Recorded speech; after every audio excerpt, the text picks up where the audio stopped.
আজকে আমি কি রান্না করছি আপনারা দেখুন। এই দেখুন, আজকে আমাদের বাড়িতে ঘিমা শাকের ভাজা হবে পেঁয়াজ দিয়ে।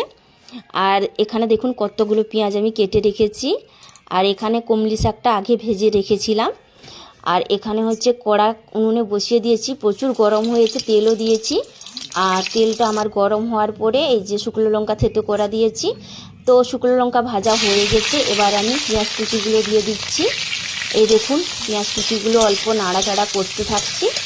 আর এবার দেব পরিমাণ মতন লবণ দিয়ে একটু নাড়াচাড়া করব। এই দেখুন নাড়াচাড়া করছি, অনেকগুলো পেঁয়াজ তো একটু বেশিক্ষণ সময় লাগবে নাড়াচাড়া করতে। এবার আমি দিয়ে দিচ্ছি এই দেখুন আপনারা হলুদ গুঁড়ো দিয়ে একটু নাড়াচাড়া করতে থাকছি।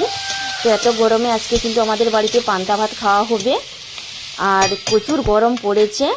আর আপনারা দেখুন পেঁয়াজটা আমার ভাজা হয়ে গেছে। এবার কিন্তু আমি ঘিমা শাকগুলো দিয়ে দেব। এই দেখুন আপনারা আমি ঘিমা শাকগুলো দিয়ে দিচ্ছি। তো ঘিমা শাকগুলো একটু পেঁয়াজের সঙ্গে নাড়াচাড়া করতে থাকছি। আর প্রচুর গরম পড়েছে, এই গরমে ভাত আর খেতে ইচ্ছে করছে না। ঘিমা শাকে ভাজা আমার হয়ে গেছে। এই দেখুন এখানে নিয়েছি পান্তা ভাত আর ঘিমা শাকের ভাজা, আর আগে থেকে ভাজা ছিল কমলি শাক, আর একটা হচ্ছে কাঁচা লঙ্কা। এই হচ্ছে আজকের আমাদের দুপুরের খাবার।